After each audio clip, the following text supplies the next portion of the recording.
A millionaire kicked his son out of the house for falling in love with a humble farmer. However, he was paralyzed by what his son did. Richard Carter stood at the top of his world. From the floor-to-ceiling windows of his luxurious office, he looked down at the city he had conquered. Skyscrapers bore his name, businesses thrived under his investments, and his influence stretched far beyond real estate. To everyone around him, he was the epitome of success, a self-made man who had built an empire with nothing but ambition and an iron will. But Richard knew that power was fleeting. He had clawed his way to the top, and he was determined to stay there. That meant securing his legacy, ensuring that the Carter name remained synonymous with wealth and influence for generations. And for that, he had one plan. His son, Daniel Carter, would inherit everything and take the empire even further. At least, that was what he thought. "Your son is waiting for you in the conference room, Mr. Carter," his assistant Evelyn informed him. Richard nodded, adjusting the cuffs of his tailored suit. He had asked Daniel to meet him to discuss the Carter legacy, and he expected the conversation to go exactly as he had envisioned. His son would agree to take his place, embrace the responsibilities of being a Carter, and eventually marry the right woman, someone from a respected family, someone who could strengthen their position in high society. But the moment Richard stepped into the conference room and saw the expression on Daniel's face, he sensed something was off. His son wasn't the eager heir ready to discuss business. He was hesitant, almost distant. "Dad," Daniel started, standing up from his chair, his hands in his pockets. "We need to talk." Richard took his seat at the head of the long table, folding his hands in front of him. "That's why I called you here. It's time to discuss your future." Daniel hesitated for a second, before taking a deep breath. "That's exactly what I wanted to talk about. I'm not going to take over Carter Enterprises." A heavy silence fell between them. Richard's eyes darkened. "Excuse me. I don't want this life, Dad. I never have," Daniel continued, his voice steady but firm. "I've tried to fit into this world, to be the son you wanted. But the truth is, I don't belong here. I've made my decision." Richard leaned back in his chair, studying his son with a calculating gaze. "And what decision would that be?" Daniel squared his shoulders, bracing himself. "I'm going to marry Emily Foster." The name hit Richard like a slap in the face. Emily Foster, the farm girl, the nobody. His jaw clenched as he exhaled slowly, keeping his temper in check. "That girl, the one from the countryside." "Yes," Daniel said without hesitation. "She's everything I want in life.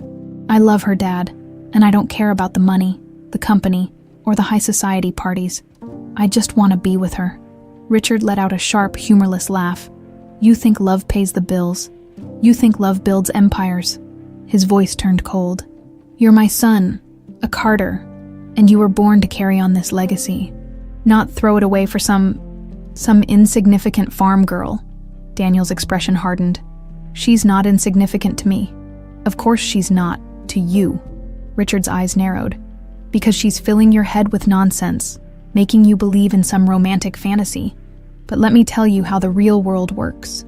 Son, people like Emily, they're leeches. They latch on to men like you because they know they could never have this kind of life otherwise."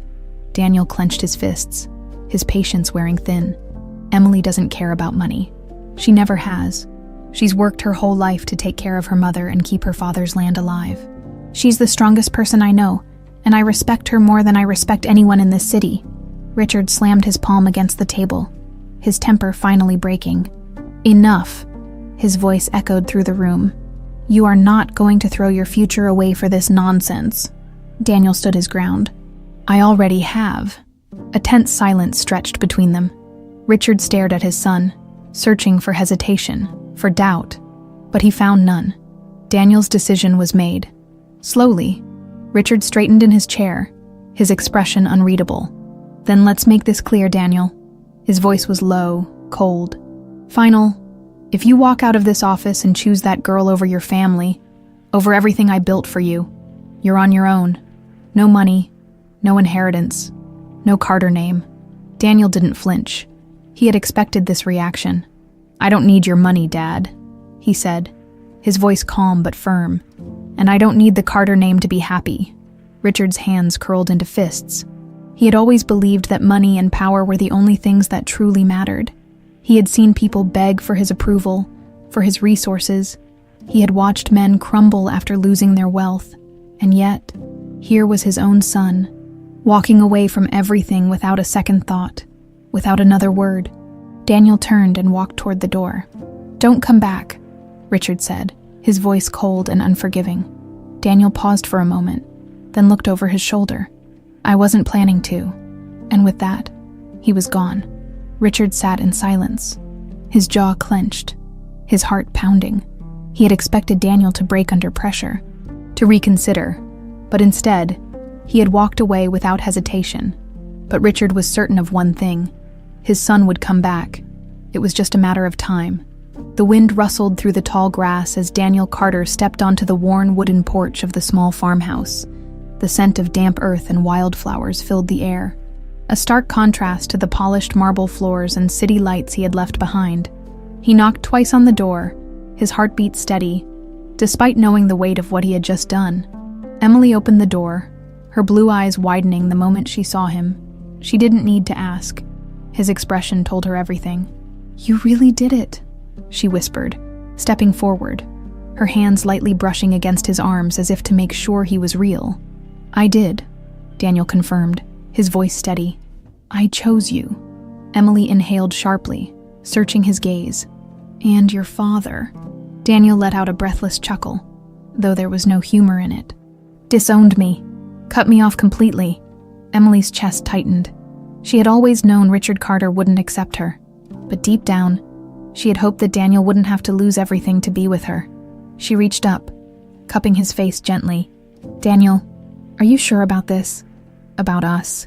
His hands found hers, his touch warm and reassuring. "More than anything," Emily exhaled, closing her eyes briefly before pulling him into a tight embrace. He had given up everything for her, and now, it was her turn to prove that he hadn't made a mistake. Inside the modest farmhouse, the scent of fresh bread and chamomile tea lingered in the air. The walls were lined with bookshelves, a few framed pictures, and simple, handmade furniture. It was nothing like the luxury Daniel had grown up in, but to him, it already felt more like home than any mansion ever had. As they sat together at the worn wooden table, Emily's mother, Margaret, watched Daniel carefully. Her health had been fragile for years, but her mind was sharp. She knew what this decision meant for him. "You don't regret it, do you?" she asked, her voice gentle but firm. Daniel shook his head. Not for a second. Margaret gave him a long, knowing look before nodding. "Then welcome home." The words settled something deep within him. The following weeks were filled with challenges. Daniel was no stranger to hard work, but farm life was an entirely different world. He learned to wake before sunrise, his muscles aching from days spent tending to crops, fixing fences and hauling supplies. He had once managed million-dollar contracts, but now he found himself covered in dirt, hands calloused from labor. But through it all, Emily was by his side. They worked together, laughed together, and at night, as they sat beneath the stars, he knew he had made the right choice. One evening, as they rested on the porch after a long day, Emily looked at him, a playful smile tugging at her lips. "So, Mr. Carter, do you miss your suits and expensive whiskey?" Daniel smirked, stretching his arms behind his head. "Not even a little, though. I won't lie. I do miss having a hot shower that doesn't require waiting for the water to heat up." Emily laughed, nudging him with her shoulder. "City boy." He grinned, leaning closer. "Farm girl." Their laughter faded as their eyes met, and in that quiet moment, surrounded by nothing but the sounds of the countryside, Daniel felt something he never had in his father's world: peace. But peace was a fragile thing. One afternoon, as Daniel and Emily were finishing up in the fields, a sleek black car pulled up on the dirt road leading to the farm. The sight of it sent a chill down Daniel's spine. He wiped the sweat from his brow and stepped forward as the door opened, revealing a man in a tailored suit. "Mr. Carter," the man greeted, adjusting his cuffs. "Your father sent me." Daniel's jaw tightened. "If this is about money, I don't want it." The man smirked. "Oh, it's not about money. It's about reminding you who you are." Emily stepped beside Daniel, her fingers brushing his hand. "He doesn't need reminding." The man glanced at her with barely concealed disdain, before turning his attention back to Daniel. Your father believes this. Phase will pass, he thinks, in time. You'll come crawling back. Daniel clenched his fists. Then he doesn't know me at all. The man sighed, shaking his head. Very well, but before I go, let me offer you a piece of advice. Love is beautiful, Mr. Carter, but it doesn't pay the bills. He handed Daniel a business card. When reality hits, you know where to find us. Without another word, he got back in the car and drove off, leaving behind a cloud of dust. Emily turned to Daniel, her expression filled with worry. Are you okay? Daniel exhaled slowly, crumpling the card in his fist. Yeah, just tired of people thinking they know what's best for me. Emily placed a hand on his chest, feeling the steady beat of his heart. You don't have to prove anything to them, Daniel. We're going to make this work. And he believed her. They spent the rest of the evening working, pushing harder, determined to build a future on their own terms. But as Daniel lay awake that night, staring at the ceiling, his father's words haunted him. He believed in their love. He believed in their dreams. But deep down, he also knew the real fight was only just beginning. Richard Carter sat behind his grand mahogany desk, swirling the amber liquid in his crystal glass. The dim light of his office cast long shadows across the room, reflecting his dark mood. Days had passed since Daniel walked away, and yet Richard couldn't shake the feeling that his son would come to his senses. No one walked away from a life of power and wealth without regret. He had given him time, enough time to realize the mistake he had made. But now, Richard was done waiting.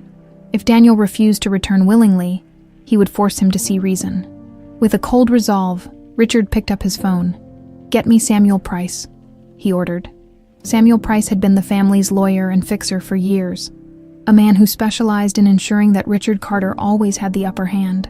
Within the hour, Samuel was sitting across from him, his face impassive, as Richard laid out his plan. My son thinks he can turn his back on everything I've built, Richard said, his voice sharp. He thinks love is enough to sustain him, but he will learn, just like everyone else, that love is weakness. Samuel nodded, taking notes. And how exactly do you want to proceed? I want him to feel the weight of his decision. I want him to understand that without me, without my name, he is nothing. Start with the property taxes on that farm. I want them raised to a level they can't possibly afford. Make sure the bank tightens their policies on any potential loans, and find out if that land has any outstanding issues. If there's one loophole I can use to take it from them. I want it exploited. Samuel smirked, nodding. Consider it done. Richard took a slow sip of his whiskey, a cold smirk curling his lips. Let's see how long they last. Miles away, in the quiet countryside, Daniel and Emily were unaware of the storm brewing. They had spent the morning at the local farmers market, selling their fresh produce and securing new business deals. The response had been overwhelming. Emily's innovative cultivation methods were attracting attention, and a few investors had even expressed interest in expanding their operations. Things were finally looking up. As they drove back to the farm, Emily glanced at Daniel, a smile playing on her lips. You seem lighter today, Daniel chuckled, keeping one hand on the wheel. I think I'm just starting to feel like this is ours. Not my father's world, not his expectations, just us. Building something real. Emily reached for his hand, squeezing it. We're going to be okay. But when they arrived at the farm, an unfamiliar car was parked outside. A man in a suit leaned against the hood, flipping through a folder. Daniel's stomach tightened. Looks like we have company, he muttered. Stepping out of the truck, the man straightened, offering a slick smile. Mr. Carter, Miss Foster. My name is Jonathan Reeves, legal representative for Carter Enterprises. Daniel's jaw clenched at the mention of his father's company. What do you want? Jonathan sighed, feigning sympathy as he opened the folder. I regret to inform you that the property taxes on this farm have been reevaluated. Due to new zoning regulations, your tax rate has significantly increased. Emily frowned, stepping closer. By how much? Jonathan handed her a document. As her eyes scanned the numbers, her face paled. This is impossible, she stammered. This is triple what we paid last year. Daniel snatched the papers, his eyes narrowing. This is my father's doing. Jonathan's smirk was barely concealed. Carter Enterprises has no involvement in city regulations, Mr. Carter, but I do have another document here that may interest you. He pulled out another sheet. Holding it out, this is a formal buyout offer for the property. A very generous sum, I might add. Daniel didn't even glance at it. He tore the paper in half and threw it to the ground. Tell my father he can go to hell. Jonathan sighed, shaking his head. I would reconsider that, Mr. Carter. Increased taxes, strict loan regulations. Things are about to get very difficult for you, but if you sign, you walk away with more money than you'd ever need. Emily stepped forward, fury in her eyes. This land belonged to my father. It's not for sale. Jonathan's smirk widened. How sentimental. But sentiments don't pay debts, Miss Foster. He stepped back toward his car. I'll give you a week to think about it. After that, I'm afraid your options will be limited. As the car disappeared down the road, Emily turned to Daniel, her breath unsteady. What do we do? Daniel clenched his fists. We fight. That night, as they sat on the porch, the weight of the situation hung heavy between them. Emily stared at the fields her father had nurtured, the land that carried her childhood memories. This was always going to happen, wasn't it? She murmured. Your father was never going to just let you go. Daniel exhaled sharply. I underestimated how far he'd go, but we're not giving up. Emily turned to him, determination flickering in her eyes. Then we need a plan. Because if your father thinks we're just going to roll over and let him take everything, he has another thing coming. Daniel watched her, admiration swelling in his chest. She wasn't just strong, she was relentless. And if his father wanted a war, then that was exactly what he was going to get. But deep down, Daniel knew this was only the beginning. Richard Carter didn't play fair, and he never lost. The next morning, Daniel was already awake before the sun rose. Sitting on the edge of the bed, staring out the small window of their bedroom, the field stretched endlessly beyond the glass, bathed in the dim blue light of dawn. It was peaceful, but the weight on his chest was anything but. Emily stirred beside him, blinking sleepily before propping herself up on her elbows. You didn't sleep, she murmured, her voice still husky from rest. Daniel sighed, running a hand through his hair. Couldn't. Too much on my mind. She sat up fully now, wrapping her arms around his shoulders, pressing her forehead lightly against his back. We'll figure it out, we always do. Daniel exhaled slowly, nodding. He wanted to believe that, but the reality was clear. His father had declared war, and they were at a massive disadvantage. By the time they stepped outside, the morning sun had begun to rise, casting golden hues over the land.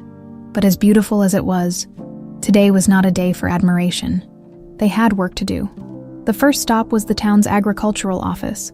Daniel and Emily needed answers. How was it possible that their property taxes had tripled overnight? As they stepped into the small, bureaucratic building, they were met with Mrs. Callahan, a stern-looking woman in her 60s who had overseen local property records for years. The moment they explained their situation, she let out a knowing sigh. I was afraid this would happen, she muttered, rubbing her temples. Daniel frowned. So you know what's going on? She nodded. It's Carter Enterprises. They have a way of influencing things. The zoning board was pressured into reclassifying your land under new regulations. It raised your tax bracket overnight. Emily clenched her fists. But that's not fair. This land has been in my family for generations. Mrs. Callahan gave them a sympathetic look. Fair? No. Legal, unfortunately. Yes. Daniel exhaled sharply. What about a loan? Maybe we could secure something to help with the payments. Mrs. Callahan hesitated. You can try, but I've already heard whispers that the banks are tightening lending policies, especially for properties flagged under Carter Enterprises' influence. Emily let out a bitter laugh. Of course they are. Daniel shook his head, frustration bubbling in his chest. He had expected his father to retaliate, but this was beyond anything he'd prepared for. As they left the office, Emily grabbed his arm. We'll figure something out, Daniel. We're not giving up. He looked at her, saw the fire in her eyes, and nodded. No, we're not. The next few days were filled with exhausting attempts to secure funding. Every bank they approached shut them down before they could even finish their pitch. Investors who had previously shown interest in their farm now suddenly backed out, offering vague excuses. The walls were closing in on them, and fast. One evening, as Daniel finished securing the last wooden post on the fence, he noticed Jack Dawson, one of their neighboring farmers, pulling up in his old pickup truck. Jack was a grizzled man in his 50s, someone who had lived through hard times and knew the struggles of farm life. He climbed out of his truck, tipping his hat toward Daniel. "Heard about your trouble," he said. Leaning against the fence, Daniel wiped the sweat from his brow. "Yeah, my father's making sure we feel the heat," Jack sighed, shaking his head. "Typical Carter move. Your old man's got his hands in everything, but that doesn't mean you don't have options." Daniel crossed his arms. "I'm listening." Jack scratched his chin. "I know someone, Miguel Rivera, runs an independent investment firm. He doesn't play into Carter Enterprises' games. Might be willing to help if you can convince him." Emily, who had just stepped outside, caught the last part of the conversation. "Where can we find him?" Jack handed them a slip of paper with an address. "He's in town for a few days. If you want a fighting chance, you'll need to move fast." Later that night, Daniel and Emily drove into the city. The contrast between their simple farm life and the sleek, modern skyline of the financial district was stark. They pulled up to a high-rise, where Miguel Rivera's firm was headquartered. The receptionist eyed them skeptically as they approached. "Do you have an appointment?" "No," Daniel admitted. "But we need to speak with Mr. Rivera. It's urgent." The receptionist pursed her lips. "I'm sorry, but Mr. Rivera doesn't take unscheduled meetings." Emily stepped forward, her determination unwavering. "Tell him we're the ones trying to save our farm from Richard Carter's grip." The woman hesitated for a moment, before picking up the phone. After a tense conversation, she hung up and nodded toward the elevator. "You have 10 minutes." They were led to a spacious office, where Miguel Rivera, a sharp-dressed man in his 40s, sat behind a sleek glass desk. His dark eyes studied them as they entered. "You have my attention," he said, motioning for them to sit. "Now tell me why I should risk crossing Richard Carter for you." Daniel took a deep breath. "Because we're not just fighting for ourselves. We're fighting for everyone who's been bullied by men like him. We have a solid business model, a growing demand, and the determination to make this work. We just need a chance." Miguel leaned back in his chair, tapping his fingers against the desk. "Carter Enterprises has power. More power than most are willing to challenge." Emily met his gaze. "Then maybe it's time someone did." A slow smile spread across Miguel's face. "I like your spirit, but spirit doesn't pay debts. Show me your numbers.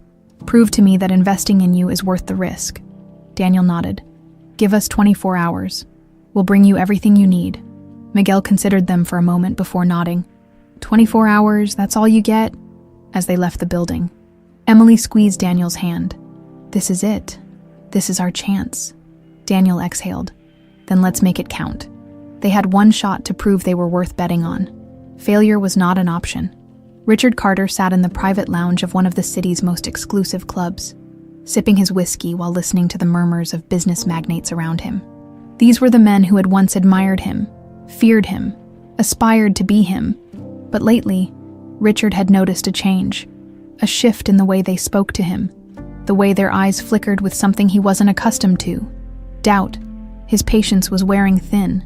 Samuel Price had assured him that the farm situation would be resolved soon, that Daniel and Emily would cave under financial pressure. And yet, they were still standing. That alone was enough to irritate him. But there was something worse gnawing at his mind. Whispers in the financial sector, unsettling rumors that some of his key investors were reconsidering their partnerships. He set his glass down, signaling to one of the servers, "Find Samuel? Tell him to meet me in my office now." By the time Richard arrived at Carter Enterprises headquarters, his mood had soured. The towering building, once a symbol of his dominance, suddenly felt smaller, its foundation cracking beneath his feet. Samuel was already waiting in the office, a thick folder in hand, his usual smirk replaced by something more cautious. "We need to talk," Samuel started, but Richard cut him off.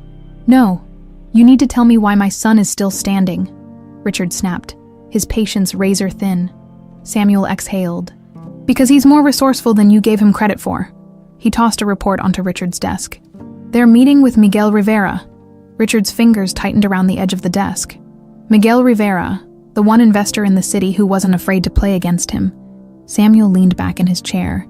If Rivera decides to back them, they'll have more than enough funding to withstand the pressure we've been applying, and not just that. If Rivera openly supports them, others might start questioning your tactics. Richard's jaw clenched. Then I'll make Rivera an offer he can't refuse. Samuel shook his head. You don't get it. Rivera isn't like your usual business partners. He doesn't fold under intimidation. And if you go after him, you risk making this personal. Richard's voice dropped to a dangerous whisper. It is personal. Samuel hesitated before speaking again. That's not all. There's something else you need to know. Some of your biggest investors, they're starting to worry about your recent business decisions. Richard narrowed his eyes. What are you talking about?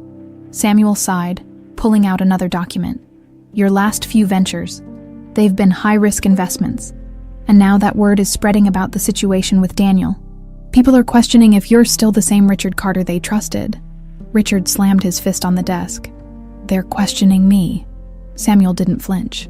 Your empire was built on certainty, Richard, but right now, investors don't see certainty. They see a man who is making decisions based on emotion rather than strategy. Richard clenched his teeth, his entire body tense. I have controlled this city's real estate market for decades. Do you really think some farm deal is enough to make them doubt me? Samuel met his gaze. It's not the farm, Richard. It's the fact that you're obsessed with it, with destroying your son. He leaned forward. You taught people that business is about logic, not emotion, but now they're watching you break your own rule. Richard was silent for a long moment. His empire wasn't just money, it was perception. And if investors perceived him as unstable, as someone acting out of spite rather than calculated dominance, then cracks would start to form. Cracks that could destroy everything he had built. He exhaled, his fury simmering just beneath the surface. Then I need to remind them who I am. Meanwhile, across the city, Daniel and Emily were in Miguel Rivera's office, finalizing their proposal. They had spent the last 24 hours working tirelessly, perfecting every detail, ensuring that there was no room for doubt. Miguel flipped through the documents, nodding slowly. You've done your homework, he admitted. Emily, seated beside Daniel, leaned forward. We know this farm has potential. With the right backing, it can become one of the most profitable agricultural businesses in the region. Miguel studied them for a long moment, before finally setting the folder down. You have passion, that's good. But let's be clear. Passion doesn't keep businesses afloat. Numbers do. And your numbers. He tapped the folder. They check out. Daniel felt a flicker of hope. Does that mean... Miguel leaned back in his chair. I'll fund you. Emily exhaled sharply, relief washing over her. Daniel reached for her hand beneath the table, squeezing it. But, Miguel continued, his expression serious. Understand what this means. Once I'm in. Carter Enterprises won't scare me off, but you need to be prepared for escalation. Richard isn't going to take this lying down. Daniel nodded. We're ready, Miguel smirked. Then let's make history. The contract was signed, the deal was sealed, and for the first time since this war had begun, Daniel and Emily had leverage. But back at Carter Enterprises, Richard had already begun planning his next move. Late that evening, he stood at his office window. Overlooking the city, his reflection in the glass was that of a man who had ruled for years, who had never lost a battle, and he wasn't about to start now. His phone buzzed. He answered without hesitation. Sir. Samuel's voice came through. Rivera just finalized his deal with them. Richard's grip tightened around the phone. Then it's time to change the rules of the game. The storm was far from over. It was just beginning. The morning sun painted the fields in golden hues as Daniel stepped out onto the porch, inhaling the crisp country air. For the first time in weeks, a sense of relief settled over him. The deal with Miguel Rivera had changed everything. Emily emerged from the house moments later, stretching her arms above her head before smiling at him. You look different, she noted. Daniel chuckled, running a hand through his hair. I finally feel like we have a fighting chance. She stepped closer, wrapping her arms around his waist. Because we do. With Miguel's investment, they could expand operations, hire additional workers, and most importantly, secure their land against any further attacks from Richard. They spent the next few days meeting with suppliers, acquiring new equipment, and strategizing ways to improve production. Their first major move was upgrading the irrigation system, an investment that would allow them to double their yield within the next season. Emily worked closely with agronomists to enhance soil fertility, while Daniel used his business expertise to negotiate better distribution deals with buyers across the region. Momentum was building. One afternoon, as they finalized a contract with a major organic food supplier, Emily glanced at Daniel with a spark of excitement in her eyes. "Do you realize what this means?" He smirked. "That we're officially a force to be reckoned with." She laughed. "That and we're no longer just surviving, we're thriving." The deal secured long-term buyers, guaranteeing financial stability for years to come. The farm, once struggling to make ends meet, was now one of the most promising agricultural ventures in the state. News of their success spread quickly. Articles surfaced about their innovative farming techniques, their resilience, and their meteoric rise despite the challenges they faced. Even local television stations requested interviews, eager to cover the story of how a disowned billionaire's son and a determined farm girl built an empire from the ground up. But with every victory, Richard Carter's fury grew. One evening, Daniel and Emily were reviewing the week's numbers when Jack Dawson stopped by. The older farmer leaned against the kitchen counter, shaking his head with a mixture of admiration and concern. "You two have stirred up quite the storm," he said, sipping the coffee Emily had poured for him. Daniel raised an eyebrow. "Good or bad?" Jack let out a slow breath. "Depends on who you ask. The farmers around here, they're rooting for you. But your father, word is, he's been pulling strings behind the scenes." Emily's expression darkened. "What now?" Jack set his cup down. "I heard he's pressuring distributors to blacklist your products. Some of them are scared to work with you." Daniel clenched his jaw. His father was relentless, refusing to let them grow without resistance. "We'll find new buyers if we have to." Jack nodded. "That's the spirit. But be careful. Richard Carter doesn't like to lose." After Jack left, Emily turned to Daniel. "We knew this wouldn't be easy." Daniel exhaled. "Yeah, but I didn't expect him to start targeting other businesses just to get to us." Emily crossed her arms. "Then let's hit him where it hurts. If he wants to control distributors, we'll cut out the middlemen. Let's sell directly to consumers." Daniel stared at her for a moment before breaking into a grin. "Emily Foster, you're a genius." They wasted no time. The next morning, they announced a direct-to-consumer initiative, setting up partnerships with local markets, restaurants, and online delivery services. Within weeks, their sales skyrocketed. Customers loved the idea of getting fresh produce directly from the farm.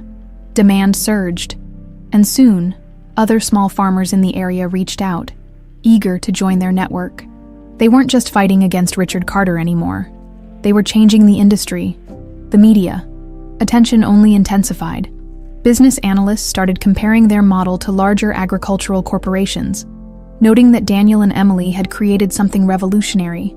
Investors outside of Rivera's circle began showing interest, eager to get a piece of the growing empire. One afternoon, as Daniel reviewed their financial reports, Miguel Rivera called. "Congratulations, Carter," Miguel said, his tone laced with amusement. "You're making quite the name for yourself." Daniel smirked. "Glad to know my father's not the only one paying attention." Miguel chuckled. "Oh, he's paying attention all right. And he's losing. His influence isn't as strong as it used to be, and people are starting to see that." Daniel leaned back in his chair. "Then we keep pushing forward."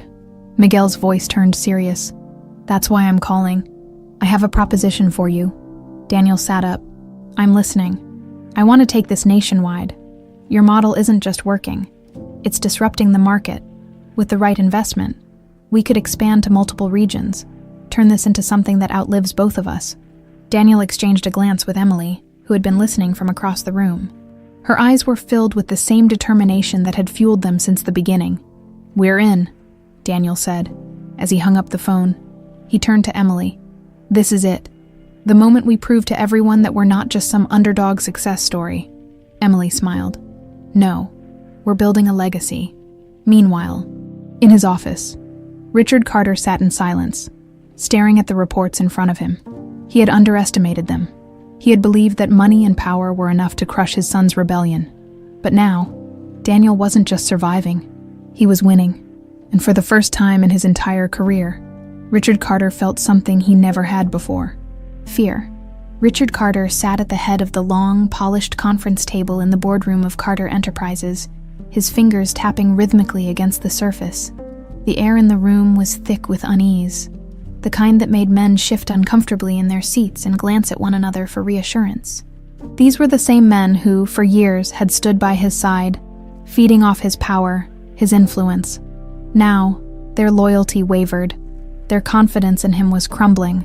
He could feel it. The change in the air. His empire had stood strong for decades, unshaken by competition, economic downturns, or the shifting tides of the market. But now, the cracks were visible. His once unwavering control was slipping through his fingers, and the whispers that had lingered in shadows were now being spoken aloud in rooms where he was no longer invited. The doors to the conference room swung open, and Samuel Price, his most trusted advisor, stepped inside. Samuel had served Richard for years, a man who understood the game better than most. But tonight, there was something in his eyes, a hesitance that Richard didn't like. Samuel placed a thick folder on the table and cleared his throat. "Richard, we need to talk about the numbers," Richard exhaled sharply, leaning back in his chair. "Then talk." Samuel glanced at the executives seated around the table before flipping open the folder. Charts, graphs, and financial reports lined the pages, but Richard didn't need to read them to know what they contained. He already knew things were bad. He just didn't care to acknowledge it. Samuel took a breath. "Our stock has dropped 14% in the last quarter. Investor confidence is at an all-time low. Some of our biggest partners are rethinking their stakes in Carter Enterprises." Richard's jaw clenched. "They're panicking over nothing." Samuel shook his head. "They're panicking because the market sees a pattern, and that pattern is Carter Enterprises making risky, emotional decisions. They're worried, Richard, and when investors worry, they pull out." The silence in the room was deafening. Martin Hayes, one of the company's longest-serving executives, finally spoke up. "Sir, with all due respect, the board has raised concerns." Richard's gaze snapped up, his eyes narrowing. "The board?" His voice was dangerously low. Martin hesitated, then nodded. "Yes, they're beginning to question your leadership." A flicker of something dark passed through Richard's eyes. "Let me make something very clear," he said, his voice eerily calm. "Carter Enterprises exists because of me. This board, this company, the power you all enjoy, it's because I built it." Martin swallowed hard. "That may be true, sir, but even empires fall when they're mismanaged." Richard's grip tightened around the arms of his chair. Mismanaged. Was that what they were calling it now? His gaze flickered toward Samuel, the only man in the room whose opinion mattered. Samuel met his stare with something Richard had never seen before: pity. Richard let out a bitter chuckle, shaking his head. "So that's how it is then. A few setbacks. And suddenly I'm the problem." Samuel exhaled. "It's not just a few setbacks. Richard, you've spent months chasing a personal vendetta against your son while the company suffered. Investors see that. The market sees that." Richard's face darkened. "I made this company what it is, and now you're dragging it down with you." A long silence followed. The weight of Samuel's words settled over the room like a suffocating fog. Richard finally stood, his chair scraping against the polished floor. "This meeting is over," he announced. His voice was sharp, final. "Anyone who doubts my leadership is free to leave." No one moved, but the damage was done. Hours later, Richard sat in his dimly lit office, staring at the skyline beyond the massive windows. The city stretched out before him, blinking with a million lights. Lights that, once, had felt like his. He had controlled this world, shaped its foundations, dictated the course of its power. Now, that power was slipping. His phone buzzed. He ignored it. A moment later, it buzzed again. Richard glanced at the screen, his jaw tightening when he saw the name, Daniel. He let the phone ring, debating whether to answer. A part of him wanted to let it go to voicemail, to pretend he didn't care. But another part, one he refused to name, was curious. Finally, he picked up. "I heard about the board meeting." Daniel's voice came through, even and composed. "It's all over the news," Richard exhaled, rubbing his temples. "You called to gloat." "No," Daniel said simply. "I called to ask if this is really how you want it to end." Richard let out a dry laugh. "And what exactly do you think I should do? Apologize, beg for mercy. Daniel was silent for a moment before speaking. I think you should start asking yourself what's left when the power and money are gone. Richard's fingers curled around the edge of his desk. I don't need your sympathy, Daniel. I never said you did. The silence stretched between them. Richard had always been the one with the upper hand, always the one to dictate the terms of the conversation. But now, for the first time in his life, he felt like the weaker one. And for the first time, he saw it in Daniel's voice. Not just defiance, not just anger, pity, a feeling Richard Carter had never known. His fingers hovered over the phone, wanting to say something, anything, to regain control of the conversation. But before he could, Daniel spoke again. I hope you figure it out before there's nothing left, he said. Then, without another word, he hung up. Richard stared at the phone for a long time, his grip loosening. He had lost many battles in his life. He had lost business deals, allies, fortunes. But tonight, for the first time, he felt like he had lost something greater, something he could never get back. Richard Carter sat in his darkened penthouse, the skyline of the city sprawling before him like a kingdom he no longer ruled. The whiskey glass in his hand was untouched, the ice slowly melting, diluting the amber liquid as if time itself was eroding everything he had built. The weight of the past months had settled into his bones, pressing against him like an unbearable force. His world had always been structured, controlled, predictable, but now it was crumbling.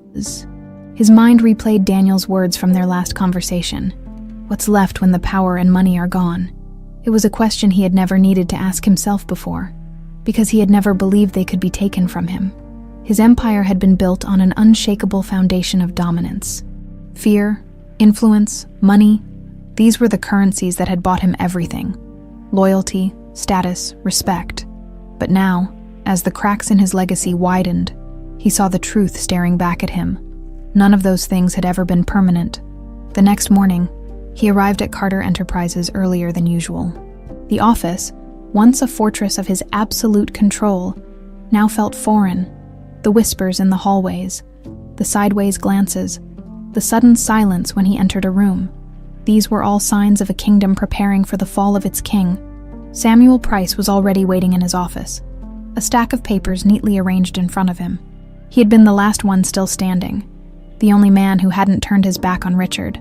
But even now, his expression was unreadable, his movements careful. Richard didn't sit.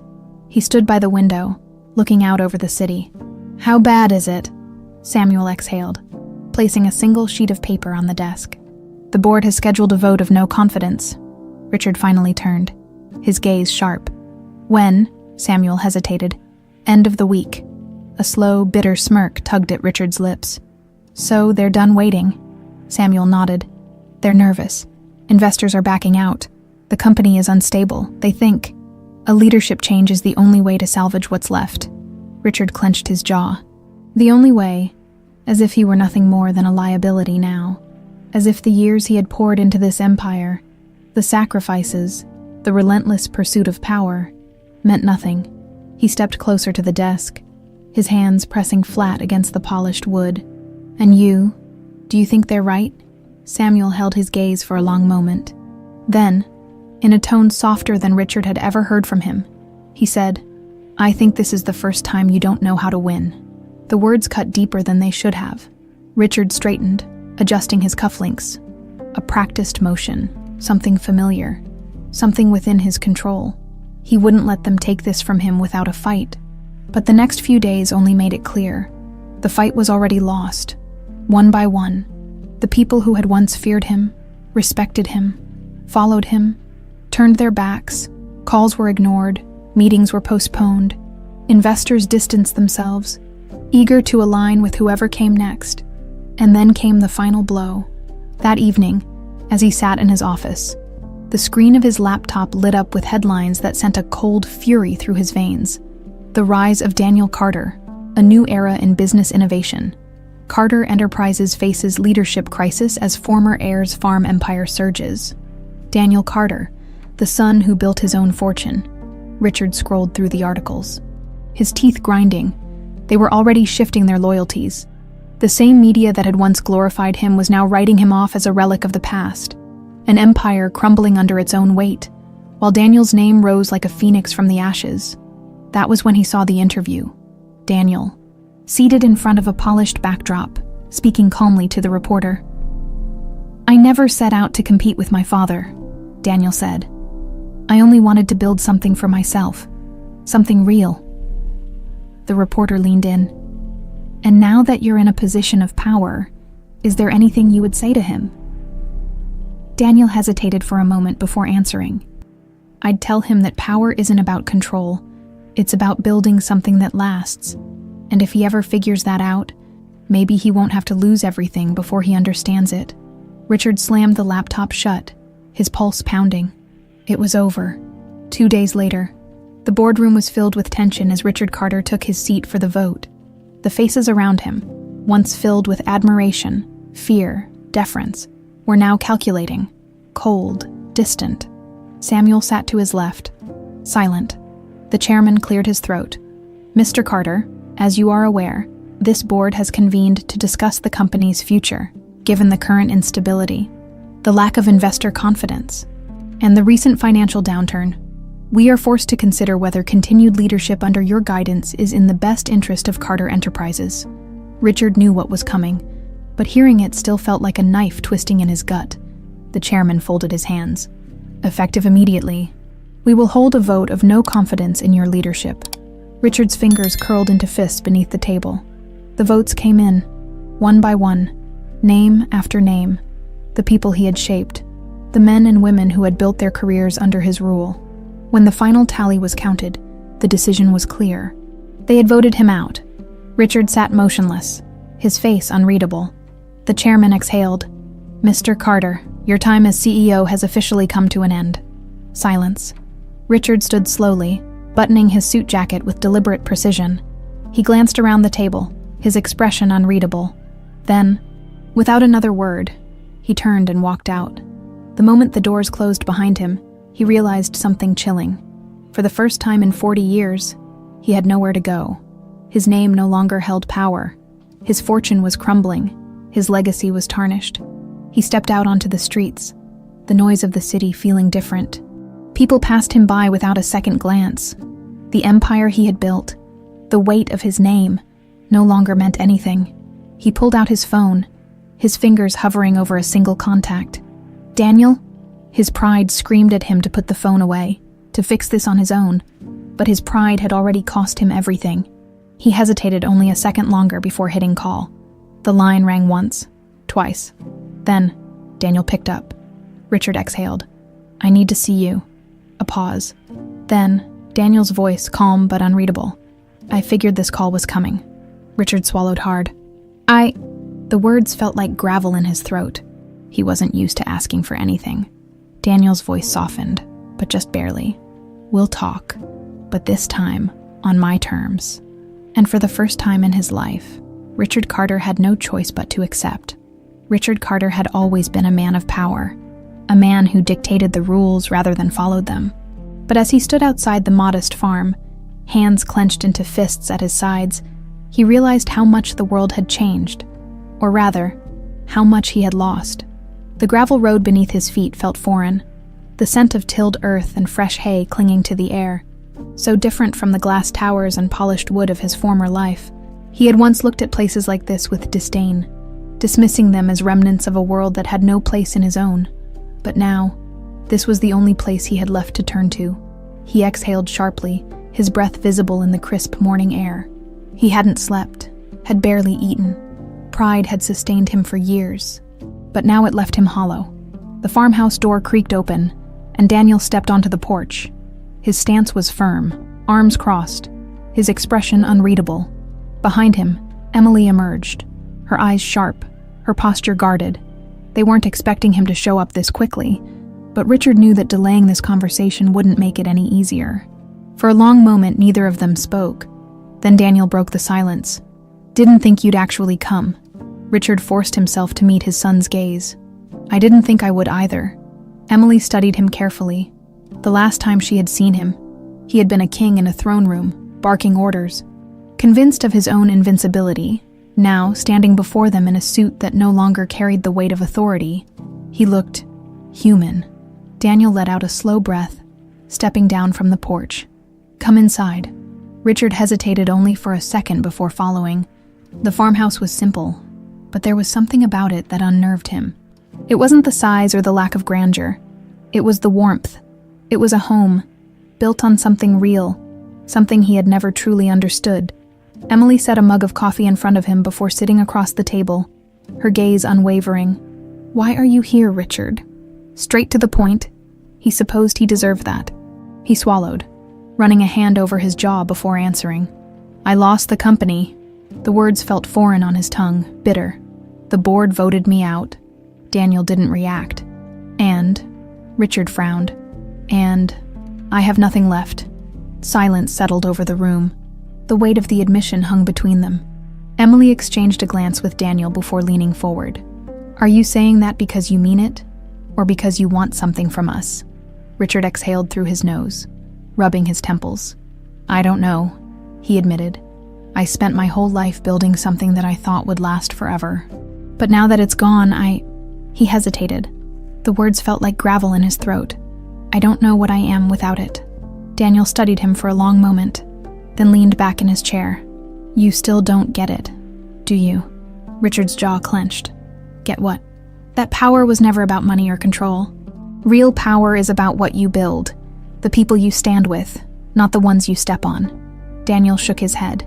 "You thought you had everything, but in the end, you had nothing because no one stood by you." Richard wanted to argue, to fight back, to tell his son that he was wrong, but the truth sat heavy in his chest. Emily's voice was softer this time. "So, what do you really want, Richard?" He looked down at his hands. What did he want? He had spent so long chasing success, power, dominance, but now, sitting here, he realized he wanted something he had never known how to ask for. "I want to understand," he said finally. "I want to know what I missed."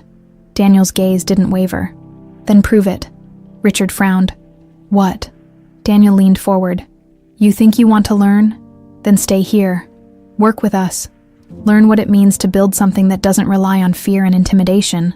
Richard scoffed. "You want me to work on a farm?" Emily smirked. "You don't have much of a choice, do you?" Richard's fingers twitched. His first instinct was to refuse, to walk away, to cling to whatever shreds of pride he still had left. But pride had already cost him everything. And deep down, he knew Daniel was right. Slowly, reluctantly, Richard nodded. "Fine."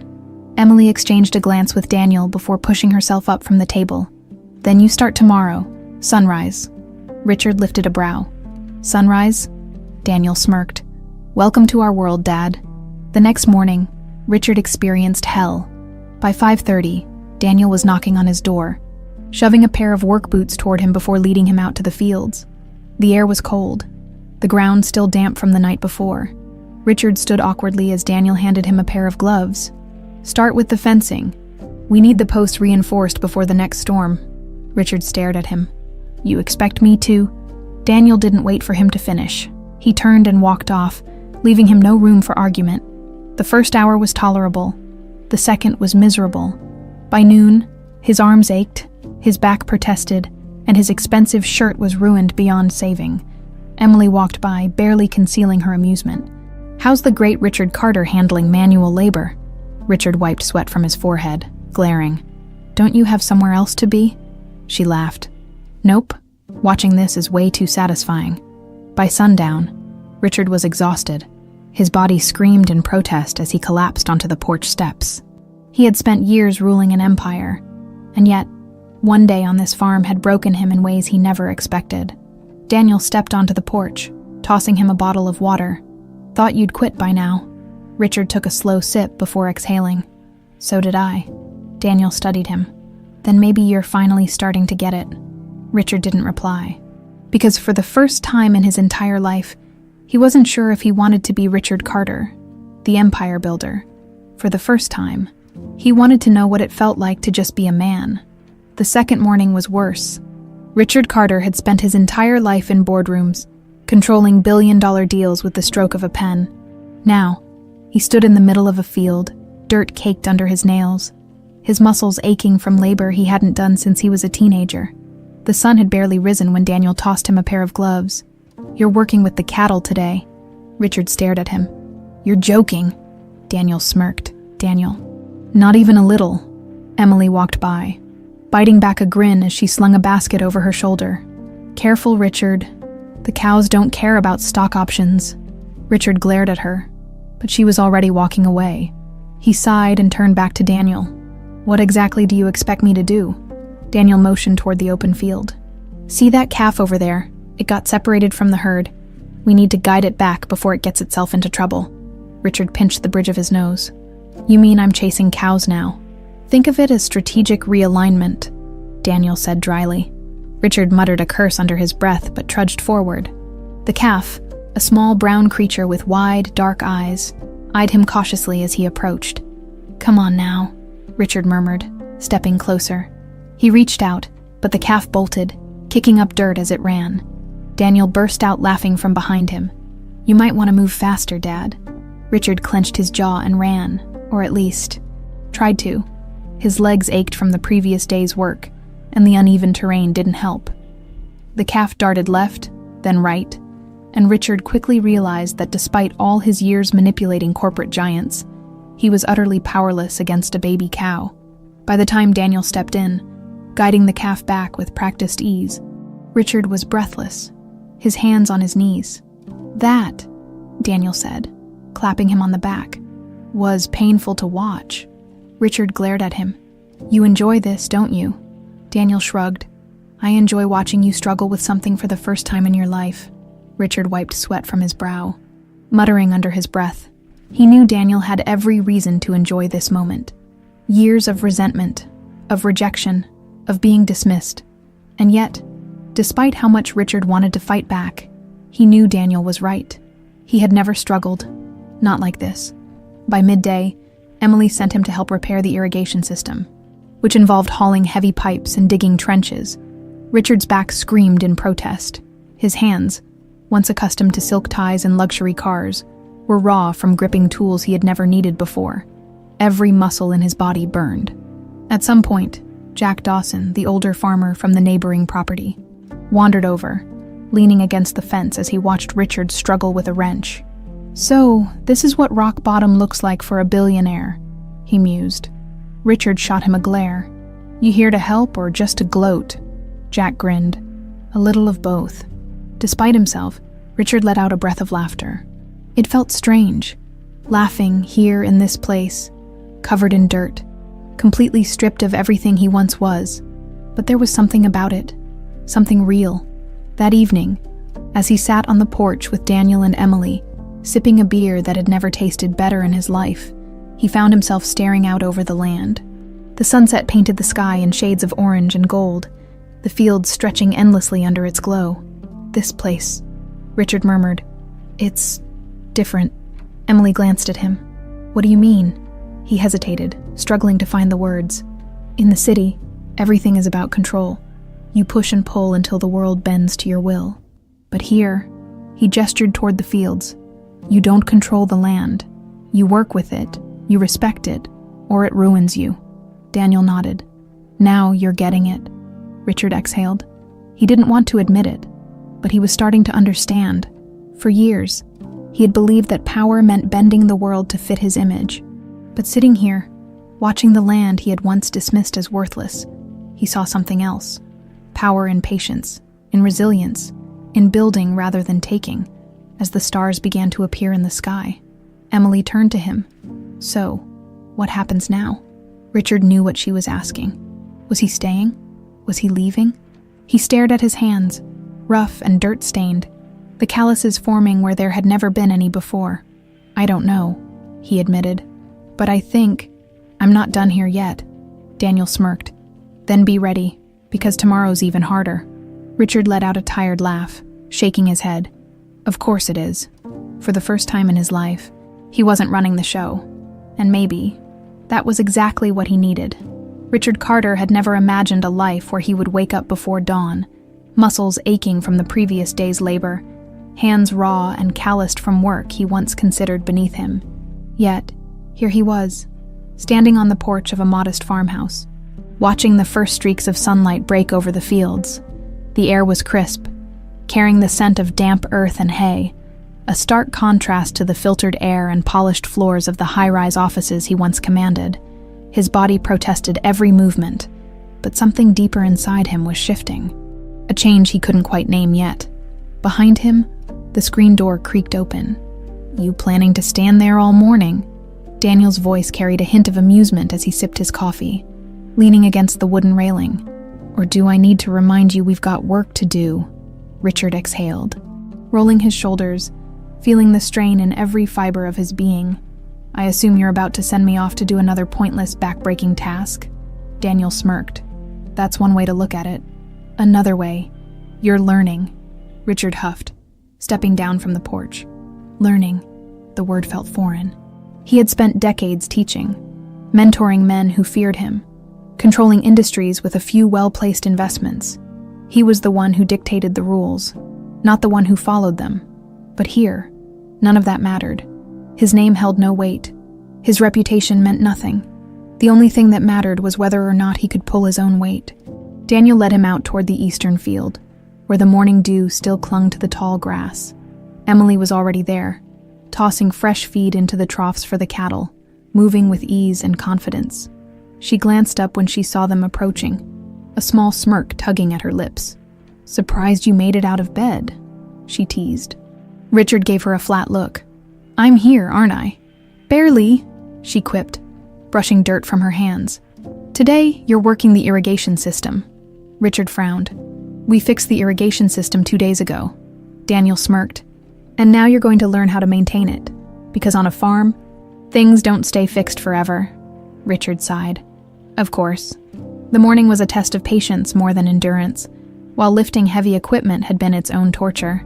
Learning the intricacies of the pipes, valves, and water pressure systems was something else entirely. Precision mattered. One wrong move could disrupt the entire system. He crouched by one of the pumps, watching as Jack Dawson, the neighboring farmer, demonstrated how to check the flow control. Jack had been enjoying Richard's struggles far more than he should. "Careful now," Jack warned, his eyes twinkling with amusement. "Turn that too fast, and you'll have a fountain instead of a pipeline." Richard gave him a dry look, but followed the instructions. His fingers fumbled at first, unused to such meticulous work. But after a few attempts, he found a rhythm, adjusting the pressure with more control, more certainty. Jack nodded approvingly. "Not bad, Carter. Maybe there's hope for you yet." Richard didn't respond, but something settled in his chest. The morning dragged into afternoon, the sun climbing higher, sweat soaking through his shirt. He had never felt so physically drained in his life, but with each passing hour, something else happened. He stopped thinking about what he had lost. For the first time, his mind wasn't consumed by his ruined empire, his tarnished reputation, or the boardroom that had turned against him. For the first time, he was just working. By the time the sun began its descent, painting the sky in soft pinks and oranges, Richard found himself on the front porch again, nursing a bottle of water instead of his usual whiskey. His muscles screamed, his hands ached, but there was a strange sense of satisfaction settling into his bones. Daniel sat beside him, a beer in hand, watching the fields in comfortable silence.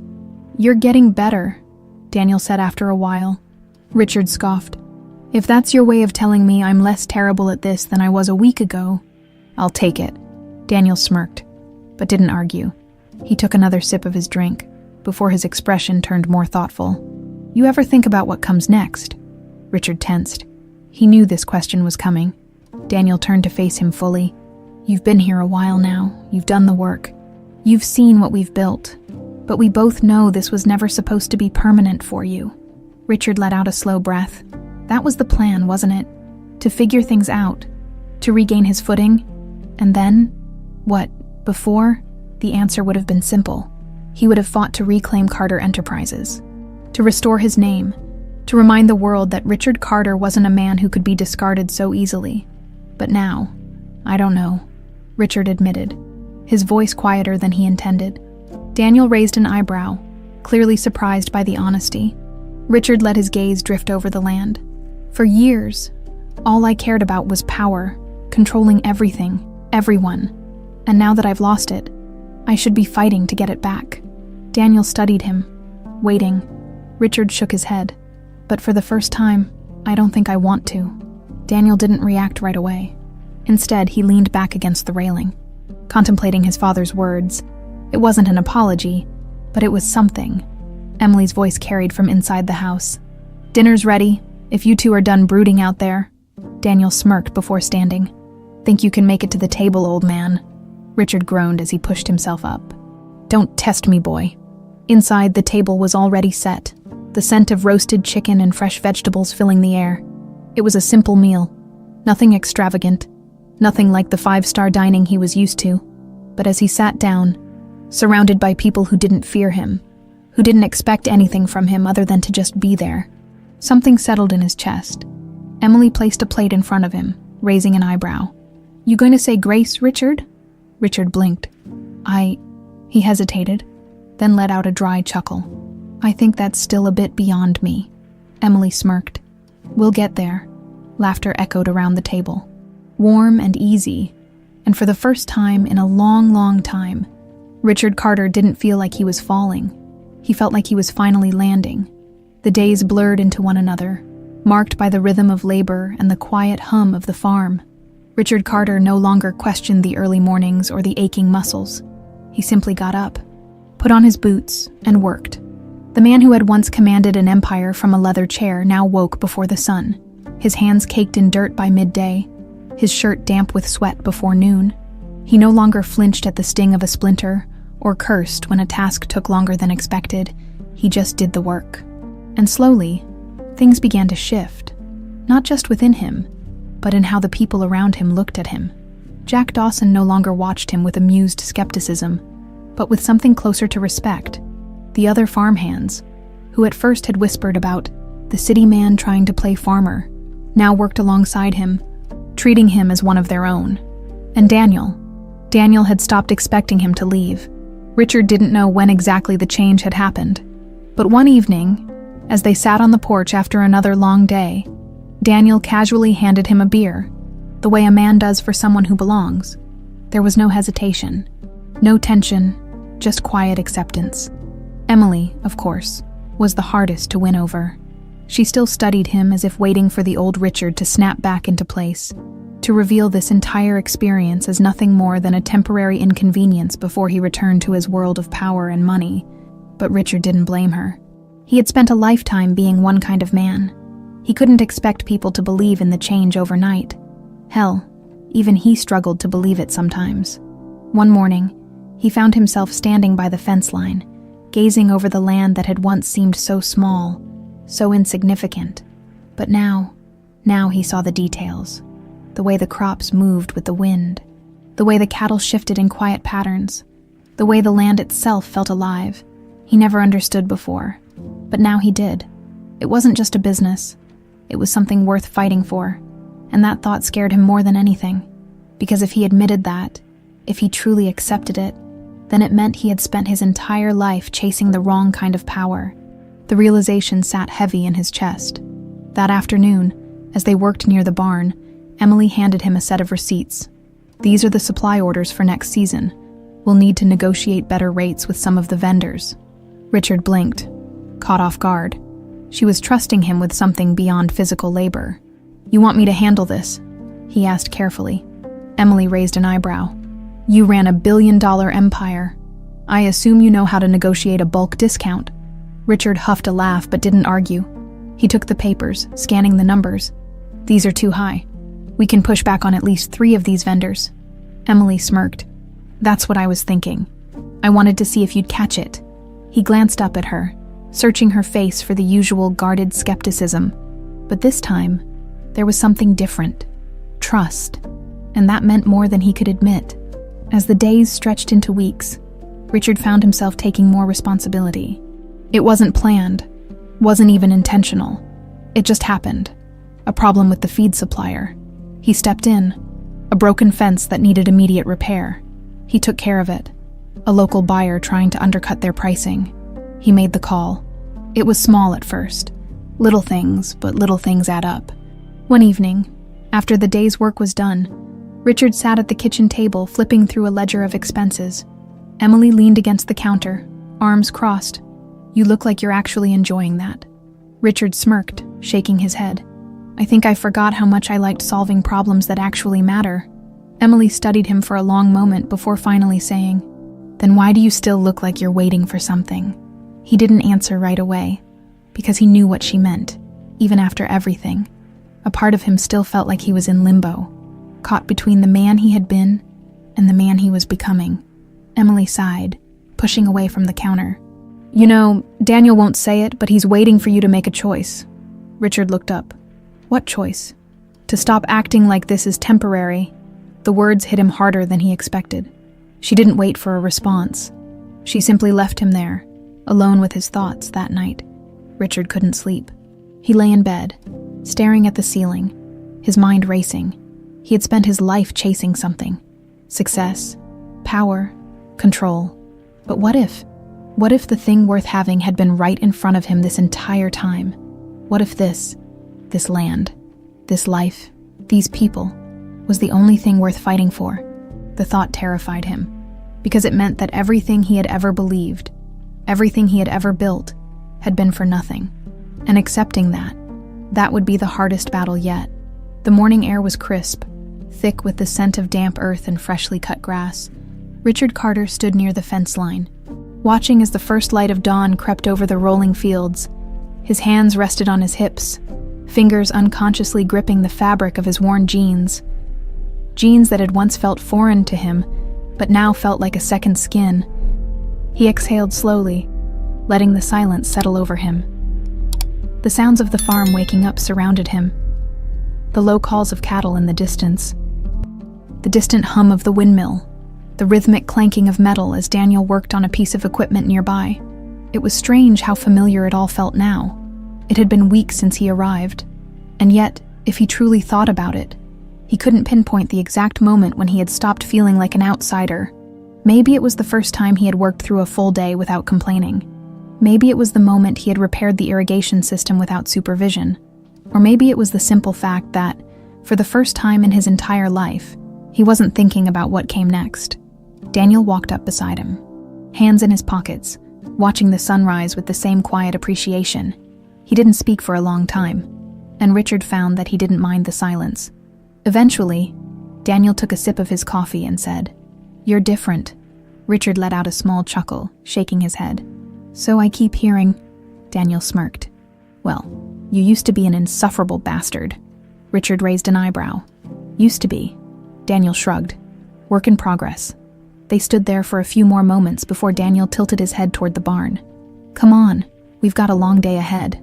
Richard followed, his boots kicking up dust as he walked. The morning unfolded the way it always did. With problems that needed solving, a section of fencing had collapsed overnight, which meant the cattle had started wandering too far out.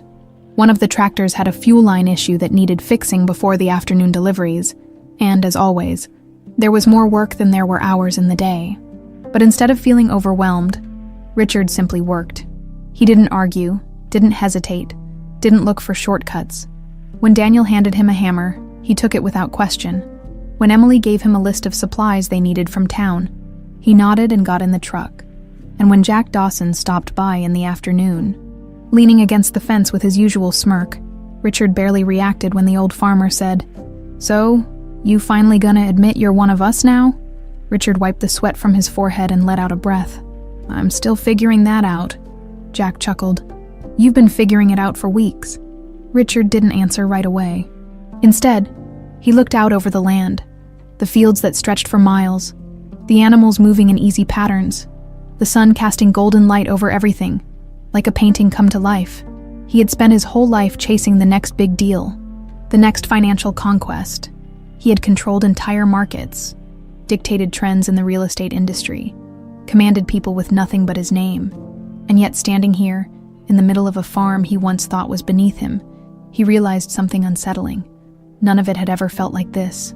The exhaustion that came with honest work, the satisfaction of solving a problem with his own two hands, the quiet companionship of people who didn't fear him but respected him. This felt real. It wasn't about money. It wasn't about power. It was about belonging. Jack gave him a knowing look before tipping his hat and heading back toward his truck. That evening, as the sun dipped below the horizon, Richard found himself at the kitchen table, flipping through the farm's financial ledgers. Emily walked in, pausing in the doorway when she saw him. "If you're about to tell me we're running things wrong, don't bother. I already know where we can improve." Richard smirked. "I wasn't going to say that." Emily crossed her arms. "Oh, then what?" He leaned back, running a hand through his hair. "I think we could expand," she frowned, stepping closer. "Expand how?" Richard flipped the page, tapping a section of numbers. "You're already running things efficiently, but the demand is higher than what we're producing. If we purchase the neighboring property, we could increase output without compromising quality." Emily narrowed her eyes. "And you just happened to be thinking about this?" Richard hesitated before answering. "I wasn't thinking about leaving anymore. And if I'm staying, I want to build something bigger." Emily studied him carefully, searching for any sign of hesitation, but she found none. Instead, she saw certainty. Daniel walked in, drying his hands with a towel. "What's going on?" Emily turned to him. "Your father thinks we should expand." Daniel raised an eyebrow. "Your father?" Richard let out a breath, shaking his head with a smirk. "Guess that means I really am staying, huh?" Daniel didn't say anything right away. He just looked at him, really looked at him, before nodding.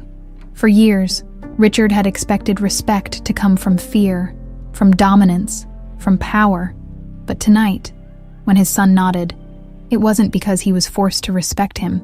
It was because, for the first time, Richard had earned it. The wind carried the scent of the harvest. As Richard stood at the edge of the field, watching the workers move methodically through the rows, the land stretched far beyond what he once believed it was capable of, thriving under Daniel and Emily's leadership. But now, he was no longer an outsider looking in. He was a part of it. That realization should have felt like an ending. Instead, it felt like a beginning. He had spent so much of his life clinging to the past, holding on to an empire that he built with power, intimidation, and relentless ambition. But power meant nothing if there was no one left to stand beside you when it was gone. The Carter name once held influence, but here, in this place, it was just another name. He wasn't Richard Carter, the mogul. He was just Richard, a man working the land, earning his place among people who valued effort more than wealth. He still carried ghosts of his past, but they felt lighter now, until the past came knocking. The truck pulled up slowly, its engine humming as it rolled to a stop near the barn. Richard didn't need to see the driver's face to know who it was. He recognized the vehicle, the way it parked with calculated precision, the way the door opened without hesitation. Samuel Price, Richard's former right-hand man, stepped out, adjusting his jacket as he scanned the farm with the same sharp gaze that had once dissected real estate deals worth millions. His expression was unreadable, but Richard could sense the weight of the moment before a single word was spoken. They hadn't seen each other since the board meeting that sealed his fate. Samuel took a slow breath before speaking. "Didn't think I'd find you here?" Richard crossed his arms. "Didn't think you'd come looking." Samuel let out a low chuckle, shaking his head. "I had to see it for myself." His gaze flickered over the land before settling back on Richard. "Never pictured you in a place like this." Richard smirked. "Neither did I." Silence stretched between them. Then Samuel sighed. "Richard, the company it's worse than I expected." Richard's jaw tightened. He had stopped thinking about Carter Enterprises, or at least tried to. It was no longer his battle. He had made peace with losing it, with walking away, but hearing it now from Samuel stirred something inside him. "How bad?" Richard finally asked. Samuel exhaled. "They tried to stabilize things after you left, but the damage was too deep. The board is in chaos. The investors don't trust anyone. Every attempt to salvage the company has only made it worse." He paused before adding, "The Carter name isn't what it used to be." Richard wasn't sure why, but that last sentence hit harder than the rest. For decades, his name was power. It had been feared, respected, envied. Now, it was just another name fading into obscurity. Samuel stepped closer. "There's talk of selling it off in pieces. If they do that, everything you built, it'll be gone." Richard inhaled deeply, weighing the words. He had spent his life fighting for control, believing that his legacy would last forever. But nothing lasted forever. Not power, not wealth, not even influence. And yet for the first time, he wasn't angry. He wasn't desperate to get it back. Instead, he felt something he never expected. Relief. He turned toward the house where Emily stood on the porch, wiping her hands on her jeans as she watched them. Daniel was near the barn, giving instructions to one of the farmhands. This was his life now, and he didn't want to leave it. Richard looked back at Samuel. "So that's why you came? To convince me to fix it?" Samuel studied him. "If you wanted to, you could. We both know that." Richard ran a hand over his face, exhaling slowly. "I spent my whole life building Carter Enterprises. Samuel, I sacrificed everything for it." He glanced toward the fields. "But for the first time, I don't want to fight for it anymore." Samuel's expression shifted, a flicker of something almost like understanding crossing his face. "You really changed," Samuel said after a long pause. Richard chuckled. "Believe it or not, I like it here." Samuel shook his head with a small, amused smirk. "I never thought I'd hear those words come out of your mouth." Richard sighed, then looked at his old friend. "The company's not mine anymore, Samuel. I lost it. And maybe that's the best thing that ever happened to me." Samuel studied him for a long moment, then gave a slow nod. "All right, I had to try." Richard smirked. "You wouldn't be you if you didn't." Samuel reached into his jacket pocket and pulled out a sealed envelope. "Before I go, I think you should have this." Richard frowned, taking it. "What is it?" Samuel hesitated. "A letter from the board. Technically, it's an offer." Richard's fingers tightened around the envelope. "They want me to come back." Samuel shrugged. "They want stability. You're the only person who ever held them together." Richard didn't open it. Didn't need to. He already knew his answer. Samuel glanced at the farm again, his gaze lingering on Daniel and Emily before turning back to Richard. "This place, it suits you." Richard nodded. "Yeah, I think so too." Samuel extended a hand. Richard looked at it for a moment before shaking it firmly. "If you ever change your mind," Samuel said, "you know where to find me." Richard smirked. "I don't think I will." Samuel gave him one last nod before getting into his truck, as the vehicle rumbled to life. Richard stood there, watching as his last true connection to his old life disappeared down the dusty road. He looked at the envelope in his hands. Then, without hesitation, he tore it in half. Daniel, who had been watching from the barn, walked over. "That was a big decision." Richard let the torn pieces fall to the ground. "No, it wasn't." Daniel studied him. "So that's it. You're really staying." Richard turned toward the house, where Emily had disappeared inside, probably finishing up dinner. The land stretched before him, golden in the evening light. He nodded. "Yeah, I'm staying." Daniel smirked. "Took you long enough to admit it." Richard chuckled, shaking his head as he clapped a hand on his son's shoulder. "You always were more patient than me." Daniel laughed. "That's not saying much." They walked back toward the house together. The past finally left behind. The future something worth looking forward to. And for the first time in his life, Richard Carter felt truly, completely free. The sun sat low in the sky, casting golden streaks across the land as Richard stood near the fence line, watching the cattle graze. The wind rustled through the tall grass, carrying the distant sounds of farmhands finishing up their work for the day. It was the kind of evening that, a few months ago, he wouldn't have even noticed.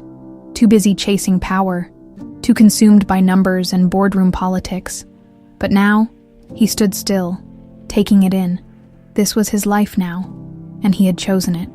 The decision to stay had been final. There was no second guessing, no wondering if he had made the right call.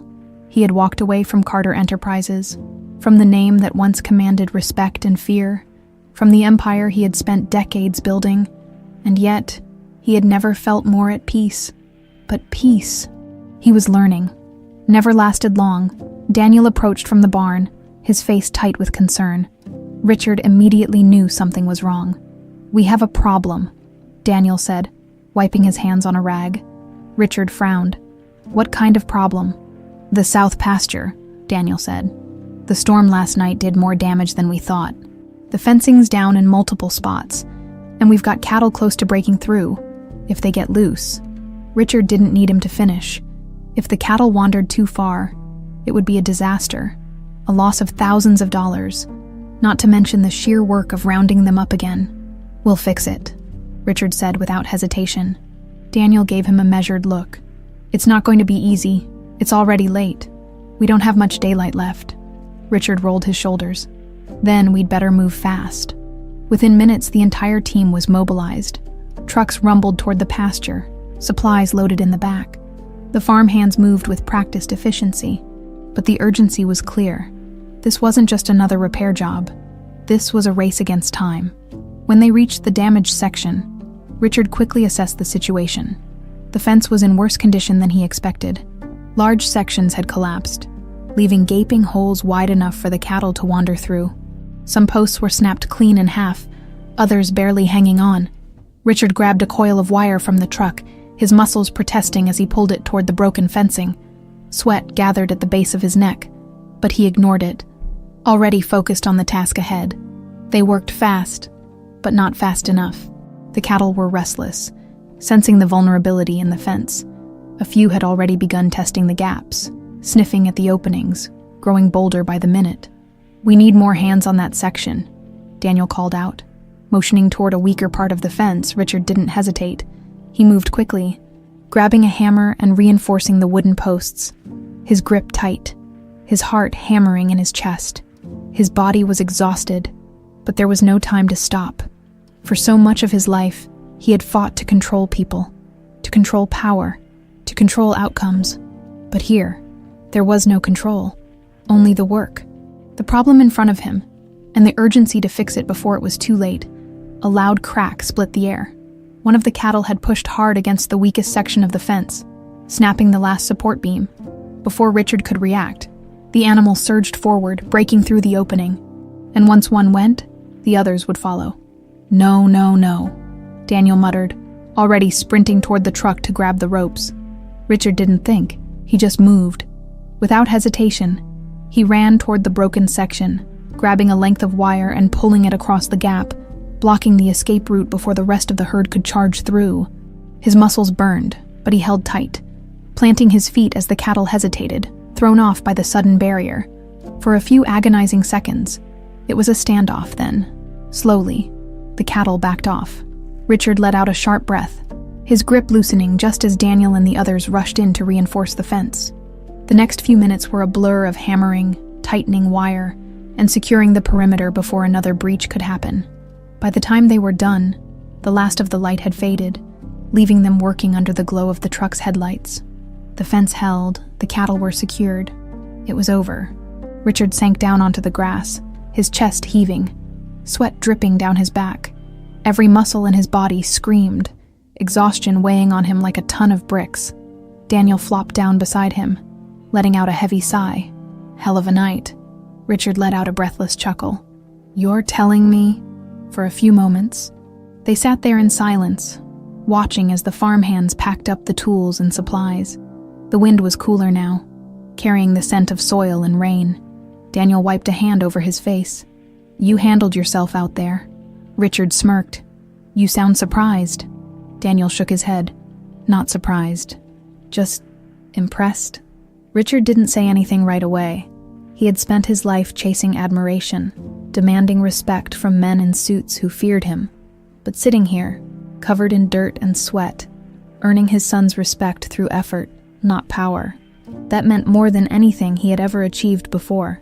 Emily walked up, hands on her hips. "You two planning to sit there all night, or are you actually going to help clean up?" Richard groaned as he pushed himself to his feet, his legs protesting the movement. "Do I at least get a drink after all this?" Emily smirked. "If you don't pass out first," Richard chuckled, shaking his head as he followed them back toward the truck. The night had been brutal, but the fence held, the farm was safe, and for the first time, he felt like he had truly earned his place here. The morning after the storm, the air was still thick with the scent of damp earth and fresh grass. Richard Carter awoke with a deep ache in his muscles, the kind that settled into the bones and refused to leave.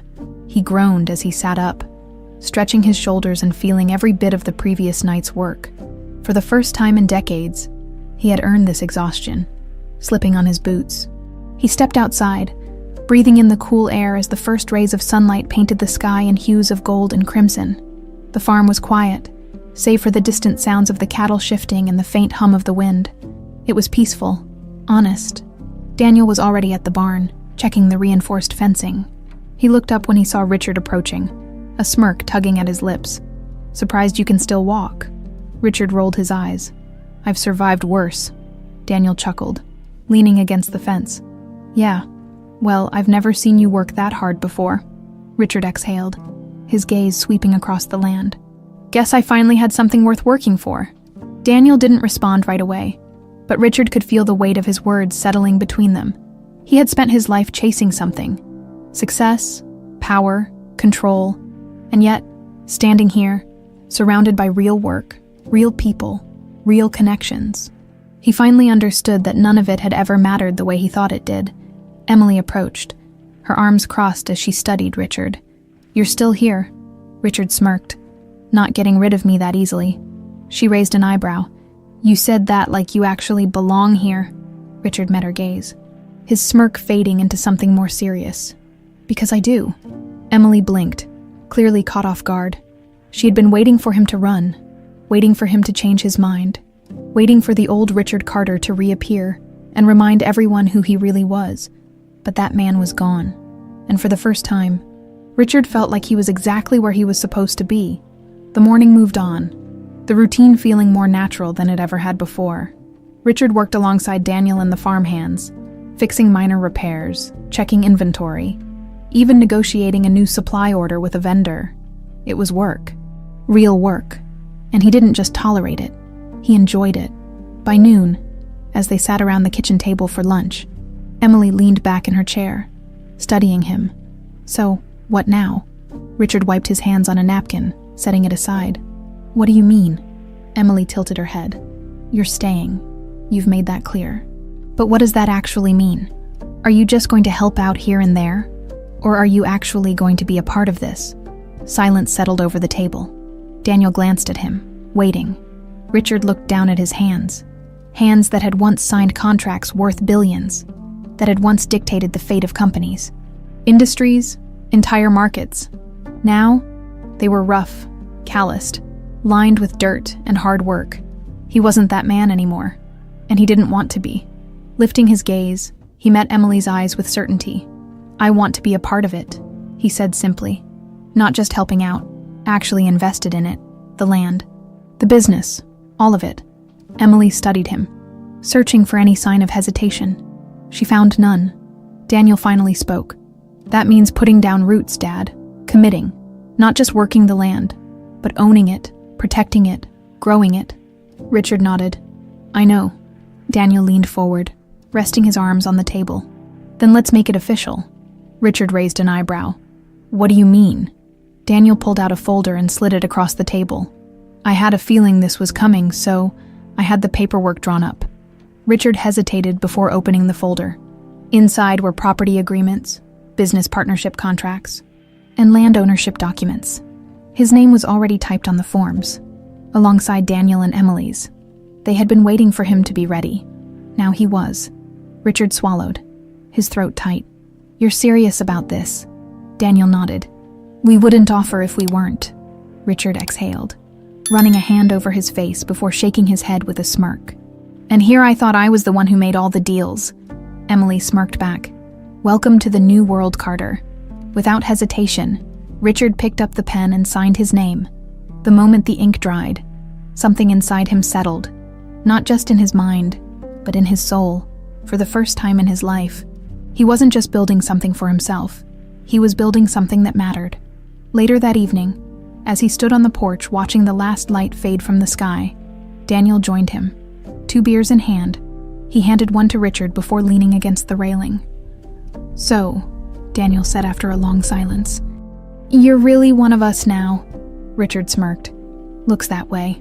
Daniel took a sip of his beer, glancing at him. "You regret it." Richard thought about it for a long moment, then shook his head. Not even for a second. Daniel nodded, a slow smile forming. "Good." And as the stars began to appear overhead, Richard Carter finally knew what it meant to be home.